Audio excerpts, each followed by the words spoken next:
Hello, everyone, and welcome to this edition of Cornwall Art Hive's In the Artist Studio. Today we're with Lizy Campbell, who is a multimedia artist. And when I say multimedia, I really mean it.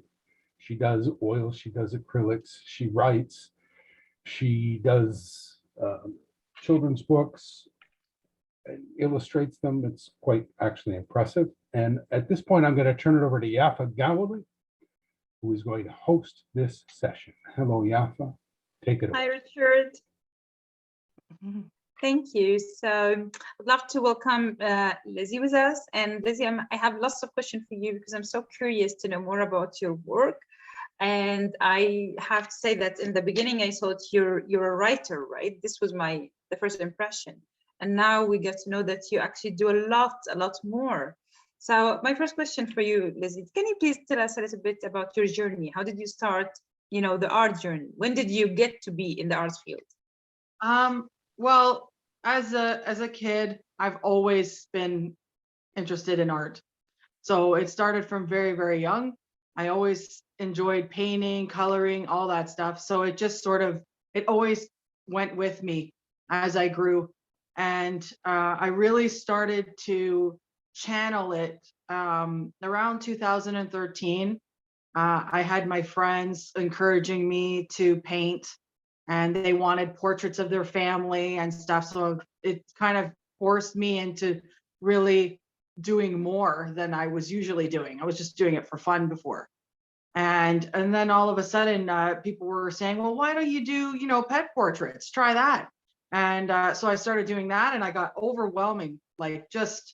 I had so many people asking for portraits. I've done well over 100 portraits of pet portraits in Oshawa and on my Etsy and Kijiji and all that. So I've just been overwhelmed with the encouragement and so many people liking it that I started to think of other ways that I could express my art. And I started looking into illustrating books because I thought, boy, wouldn't that be cool to just illustrate books for people?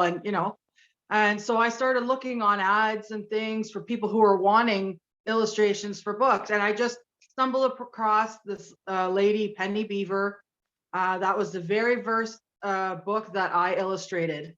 And I got a taste for that. And I was like, okay, I want to do this now. So I just was very, very focused on that. And I made it my mission. I started saying out loud that I was an illustrator. And I was just like, yeah, this is what I'm doing now. I'll do the pet portraits and stuff on the side, but I really wanted to focus on that. And I did a few other clients after that. And I stumbled across Debbie Stanton, who is the owner of Pennant Publications.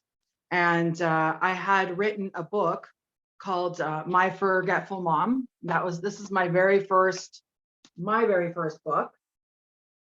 And I had sent it to a few different publishers, and I never got anything back. But when I sent it to Debbie, Debbie's like, "Yep, this is awesome. Here's your contract." And I was like, "Oh," So I was just over the moon. And then it was either me that asked or she offered me wanting to do illustrations for other people's books. And I was just like, I was, in heaven. Because she's like, me, I can do this. So I was extremely happy, and I've been doing it ever since. And I just absolutely love the joy all of these authors get from becoming, it's a dream, a thought, and then it becomes like something physical. Like, I did this, So it's, for me, I never get tired of that rush when the authors are like, thank you so much. And it's just a joy. I really enjoy it. That's been my journey so far. Thank you for sharing. But I would love to speak with you more about being in Cornwall, right? Because we are at the Cornwall Art Hive. We would love to discover more about the artists who are living among us, and we're like connecting in a way.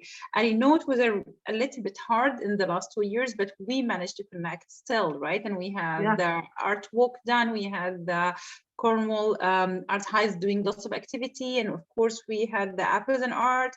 And I was wondering, what about the books? Because all this was about paintings, right? And I know you do with me here, and this one is super awesome, and I love this one personally. I'm really like, I'm in love with it. Thank you so much. I'm gonna start coloring. Even I would let my kids color with me. I believe in art as a healing process, right? And I know that you doing this already, but where is your books? How can we find it here in a local base? How can people around the area get to know you? I do have some. I did donate some books to the Cornwall Library, so there should be a bunch of books at the library. Other than that, most of my stuff is all online. Like, if you want to find it, you just punch my name up, and everything comes up. So I'm on Amazon, I'm on Barnes and Noble, Walmart, I'm everywhere online. My books are they're everywhere. They're even in the UK, like they're everywhere. So mostly because of everything that's gone on in the last couple of years, kind of everything's been sort of centralized to online. And so that's why, for as much as local, no, I haven't done anything that way. But I am going to look into it now that things are starting to settle down, and I can actually get out there and start, knocking on the doors to get my book in a physical store. Yeah. So. Yeah, I was thinking always about this different form of art. So, seeing the paintings, and obviously this is kind of a common thing. People like to see paintings, but I'm thinking about theater, poetry, and of course books. And there's music, there's dance, there's different way of arts, right? And different forms. So maybe we can have a storytelling or something when you can be with us and share one of your books. True. Right? Yeah. Yeah. Oh, there you go. Amazing. We find you online. I brought up the Amazon.ca website for Lizy Campbell, and you can see 4 of her books here. Yeah. We can actually reach and see your books. And Liz, do you have a favorite book you want to read, like a part or something to inspire people about your books, your own writing? I can, yes. I can actually read you my newest book. It's Herbaceous, the Boy Made of Cheese and His Lucky Day. And ironically, this is book number 7. And I did not plan this at all. So when I saw that, my jaw just dropped. I was like, what? That is crazy. So, and I'm not going to say who it's dedicated to, because it's her birthday is coming up and I can't say anything. So that's, we're just going to leave that alone. But I'm going to start reading a little bit about it, and you guys can listen in. It was March, and the snow was coming down fast on the little town Jimmy and Herbaceous lived in. Herbaceous looked out the window and wondered if it would ever be spring again. He missed the flowers and the birds chirping in the sunshine. Illustration.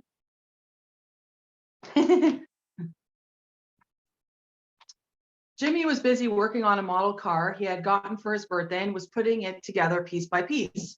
It looked rather complicated to Herbaceous, but he was equally fascinated by it. He wondered if he would be able to drive it once he was done. Jimmy, do you think I will be able to drive it once it is put together? Herbaceous was looking at the engine and looked at all the many parts on the table. I think this is my favorite book, like by far, because I like cars. I don't see why not, but you will have to get your driver's license yet, Jimmy grinned. What? How will I get that? I'm not big enough to get one. Herbaceous felt slightly deflated. Well, you can practice online with a video game I have. I think you will get the idea of how it moves and how much gas you need to press to go faster, but with your feet instead of your hands. Jimmy was pretending he was a car himself just then. I'll show you the illustration. So basically, this is I know it says a lot about the car, but once you move on, like with the book, you'll see that it's not about the car at all. So that's why I like doing these kind of stories, because there's always a twist, right? But I'm just going to read you a little bit more because there's a funny part over here. Herbaceous eyebrow went up and he looked at him curiously. I think you're pulling my leg again, aren't you? He folded his arm in protest. Jimmy laughed. Listen, Dad always says when he's driving that some people can get their license from a Cracker Jack box, so it can't be that hard to drive. Okay, good. So do we have any of those boxes around? Maybe I can get one and be official too. So I always like to throw a little joke in there for the adults so they can get, they get some amusement from the story too. But I'm not going to tell you how it ends, but that's a little bit about that one, and his lucky day. What age group are you aiming this at? For this particular, I have like I said, 7 books. Those are targeted from 1 to 6, and then you have this one is separate, and this one is for older kids. So this one's for like 6 to 11. So I'm going to be making another book that's for even older. So it'll be 11 to like, early teens. So I'm trying to really make the series something that can grow with kids so that they can ease into, if they really like the series, they're going to want to, it'll progress and be even more detailed as it goes on. Cool. Mm-hmm. So I would love to know from you, Liz, what do you think that makes Cornwall special to work in the arts field? With, like, I feel inspired being in Cornwall because I can see the trees, I walk, and for me, this is a blessing, right? I used to be in places with lots of buildings and it's barely, you can see the sky in between, right? And now I'm more relaxed and my eyes can see much better. This is for me. I wonder what about you and the books, right? Because I write, but I don't write books. I have 2 books already, but it's not like my thing. Actually, I'm a believer that the artist should be, dance a little, listen to music, read a little, write a little, but all will actually help and makes you more rich when you choose your own way to express yourself better. And you did choose books, right? So what's inspiring you with this journey of creating your own books? Well, I do agree that Cornwall is definitely a beautiful place to live, especially coming from Oshawa. The lake is nice. You go down to the lake, it's nice. But overall, like, Oshawa is very, very busy, lots of buildings, lots of chaos, traffic and whatever. So when I came out here, it was a little bit of a culture shock because I went from like, hurry, busy, and then it was just like laid back. Like, everybody's relaxed, everybody's happy.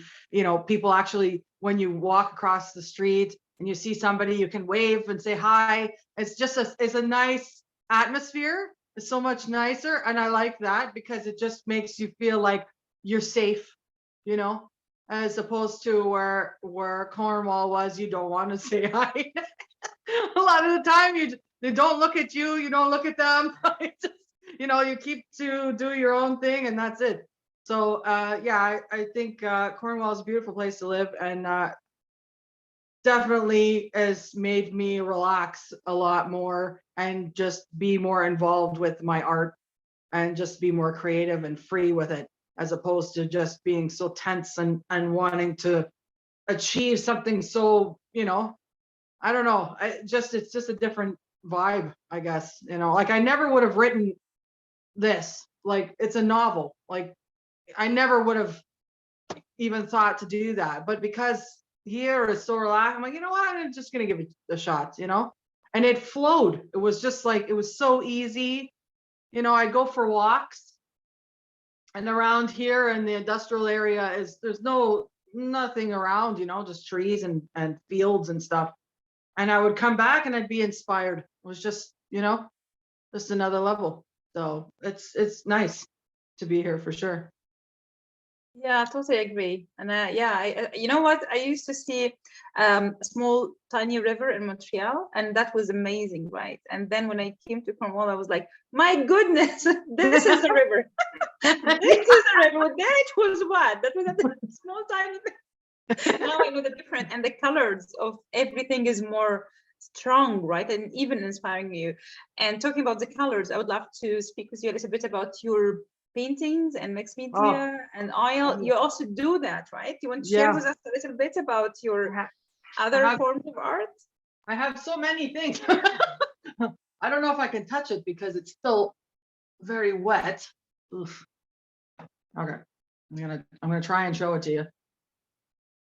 But this is the one that I was talking about that's going to be for the charity event for Ukraine.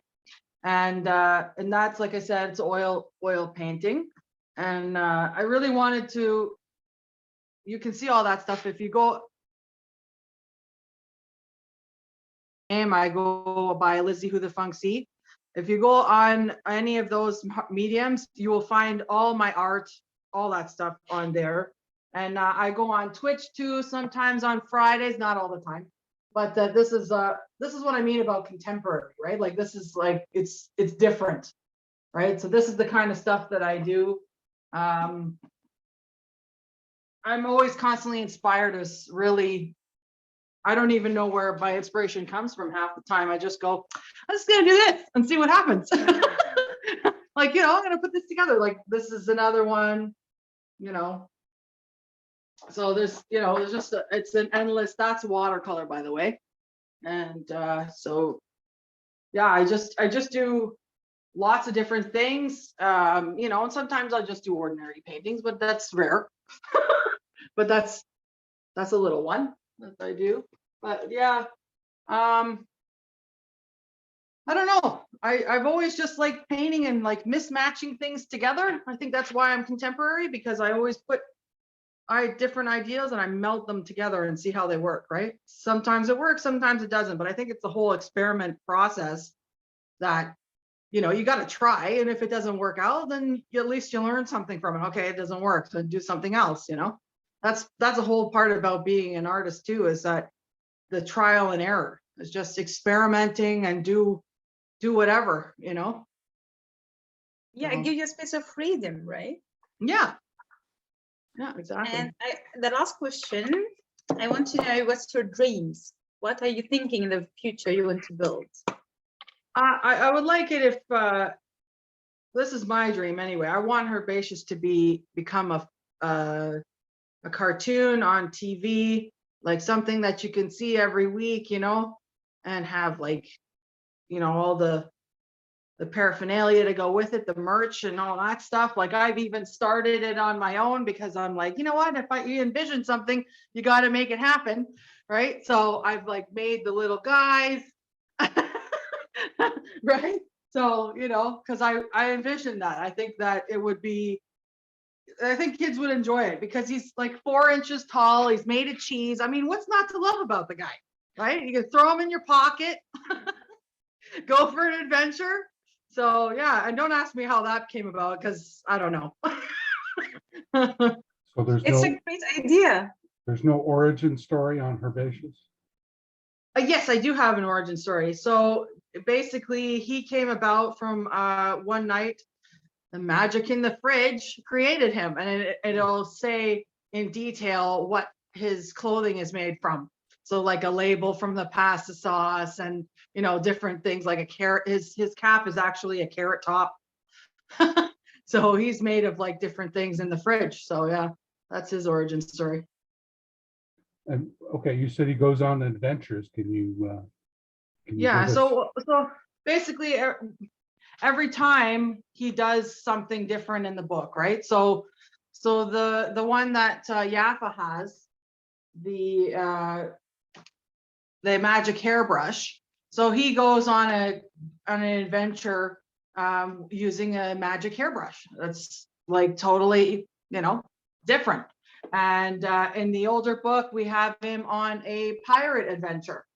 So like every time every book is completely different. And the thing that I've tried to do with those books is make it so that if you only read the one, you're not going to be confused and not know what's going on. So it's not like you have to read them in order. You can read them at your leisure, whatever one you choose. So like the Halloween one, that one's hilarious. It's Dawn of the Living Cheese. So they're like zombie cheese. Of course. Right? So, and there's a little picture of him. Like, so they're all silly and they're all fun. And I try to just think of like, would a kid want to read this, when I'm trying to write it. And I don't even know like where the inspiration comes from. I don't even put pressure on myself. I just let it be. And then if something pops up, I'll let it sit around in my brain for a little while. I'll think, well, can I make something out of that? And then eventually I'll, create a story of it if it's a good idea. So. Liz, you're blessed because you have this free spirit to try things and you're not afraid of trying and it doesn't work. It's okay. I'm just enjoying the process. But it's a question that actually, for me personally, it's just coming to my head all the time. Do you think you yourself, you're just working in art? You don't have to do other job. This is your choice. You want to do that, right? Do you think this is a struggle? Like, I'm asking myself this question sometimes. Do you think just art is enough to make us, especially these days, like, provide for the family and pay the bills and do all this stuff? Or we, as an artist, some of us have to make the balance, like, except working, I don't know, somewhere and then do art. It depends on how much you want it, because this is not a path that everybody can walk. So it's not easy. I'm just showing you the great, aftermath. Look, I published this, and right? It's not easy. There are times where you go, I don't even want to bother anymore. But there's something inside me. And it's different for everyone. Everybody has a thing, right? And this is my thing. I cannot do it or function without it. Like, this is who I am. So I have to do it, Yeah, I call it a lifestyle, right? It's and also of course it's a choice, because you're aware that if you tried other stuff, you're not happy. So you try to be happy with what you do, and that's what makes you happy. And then the circle goes on. I'm a believer. I do that totally. I know, and I know it's not easy. It's not easy at all. But I'm so proud of you. And I'm so happy that you shared with us all of that. And just talking with you now, Liz, thank you so much for sharing. But I think we should please, you're welcome. We're inviting you. Come be with us in the other events, right, Richard? When we have absolutely coming, and the 17th and the 19th at the mall, the 26th at the library, third Saturday of every month at the mall, fourth Saturday of every month at the library for the intern. Lots of events. We'll be back in the park as well, so you're welcome to get some books, maybe, and inspire the kids around. We should probably wait until the snow melts. Yeah. When I'm just ready. I see the sun and I'm like, let's go. But I think it's important to also introduce different kinds of art, right? So what you do is really amazing and inspiring, and even creating books with the kids themselves or getting their own story. I think it would be magical if a group of kids can do a book and then they see it. Oh yeah. Right? If possible, we can put this in our plans with the YAC in the future as Cornwall Art Hive. So it's really an honor that you're here with us today. Thank you so much for inspiring us. No problem. May I ask just a quick question? So, okay, you publish books, you self-publish books. Yep. I'm curious, from a business standpoint, how many books do you have to be selling in order to justify the cost of self-publishing?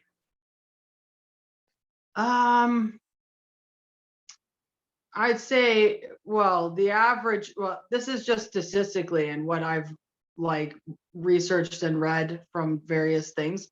They say that most will sell maybe 100 copies.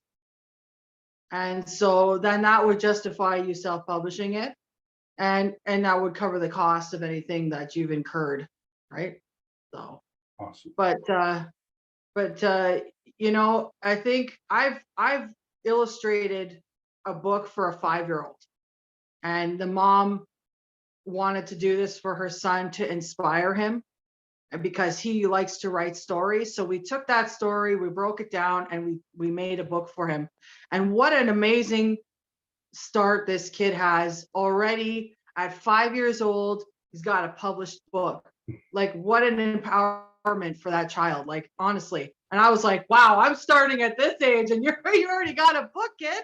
Like, it's like that right there is just tremendous. And it's not always about the end dollar or the end result. It's about how it makes you feel, that you can turn something, that an idea in your mind, into something that you can hold in your hand.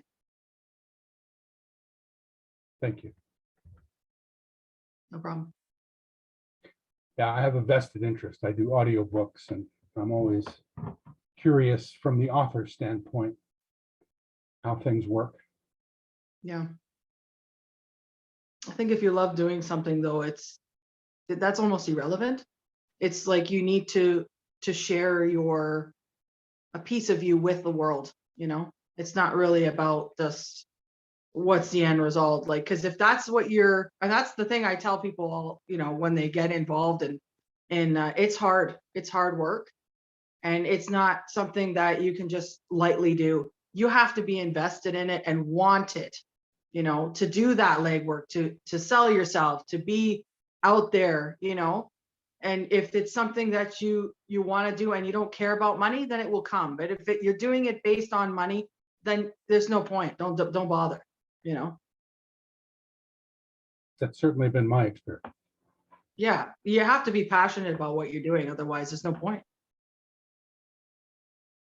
I agree. Yaffa, have you got anything else to add? No, thank you so much, Liz. Thank you, Richard. I'm just thinking immediately, how can we connect you more and, you know, build more bridges in our local community, and how can we inspire other kids to do more art and to discover different ways of art, right? Because I really believe in, you know, how we are the variety, it makes us more freedom, right, to choose. So if someone, you know, doesn't want really to paint with me, I'm happy that they can go and create a book with you and maybe listen to music with, you know, like, I think art will make us all a better humans. So creating art in general is also a blessing, let's say, like it's a general blessing. So definitely I will immediately try.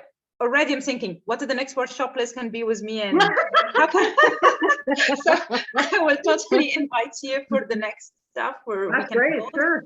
Yeah, and storytelling is very important. I grew up in a family that so my father is a writer as well, right? And he writes for theater and short stories.